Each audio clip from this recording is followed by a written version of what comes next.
Well, we've now entered an election year, and while it remains to be seen when exactly the poll will take place, it's no secret some of the major issues will be, as we've just said, cost of living, as well, energy and certainly housing.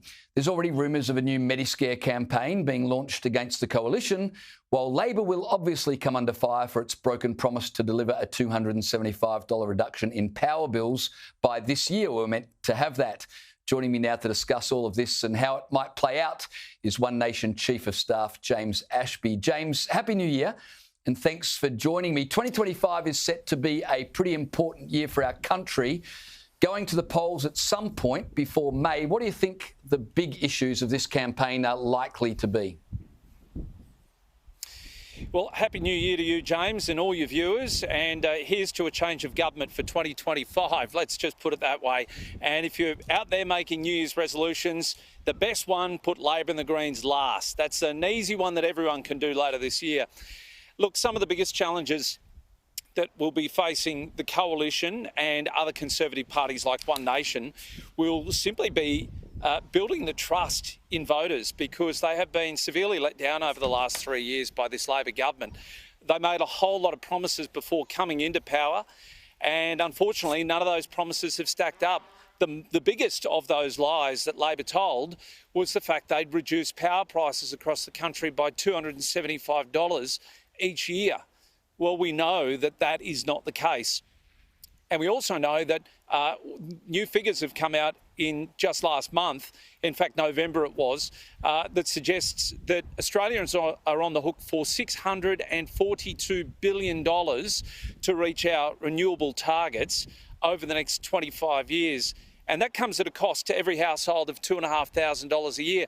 I don't know about you, but I cannot afford a $2,500 increase to my power prices every single year for the next 25 years. That's just the stark reality of a Labor and, unfortunately, the coalition have forced us into. Keeping in mind it was the coalition that signed us up to net zero.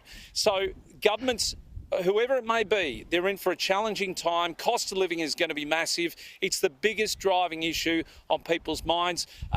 Getting a house, securing the right interest rate when you go to the bank is another big issue that's playing on people's minds. And none of these things are going to ease up over the next few months between now and that next election.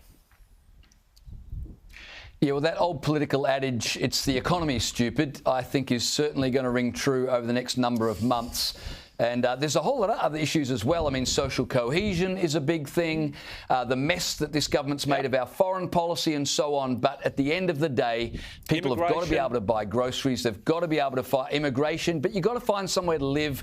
Those issues, I think, are really going to be the key ones that will decide the way people vote. I want to talk to you about a major native title battle underway in Queensland. The state government has confirmed it will continue to fight a claim by the Woopaburra people for exclusive use of Great Keppel Island. A number of our viewers have probably holidayed there over the years. Well, the Woopaburra traditional owners were already given exclusive use over parts of the island back in 2021, but they've now been given rights to the former resort and the airstrip area, which had been separate from the agreement because they were earmarked for redevelopment. Now, if negotiations between the Queensland government and the traditional owners break down, the whole thing's going to end up in court, which it seems to me like then Queensland has just paid twice. Not only is land that was once available to all being sectioned off for Indigenous groups, but then taxpayers have to pay legal fees as well. How concerned are you about this claim and the way that it might play out over the course of the next 12 months? James, I raised this issue during the state election. That's how the public locally here found out. It's part of my hometown here. It's 19 kilometres off the coast here of Yeppoon, and Great Keppel Island makes up about 25% of the money that is brought in to our region here. So it's a significant part of our makeup, our fabric as a region, and certainly from a tourism point of view. I use it regularly. I got my jet ski and I head over there with friends and family on boats regularly. The issue here is that the native title on Great Keppel Island is at 14% as it sits. There's been a fresh native title claim here for a further 70%. that will take the total of 84% on Great Keppel Island. And the most concerning part is it's where as you've rightfully pointed out, we've got a great little runway there. It's a sealed runway for small aircraft. We've had the previous resort there as well, which has been shut down for some years now.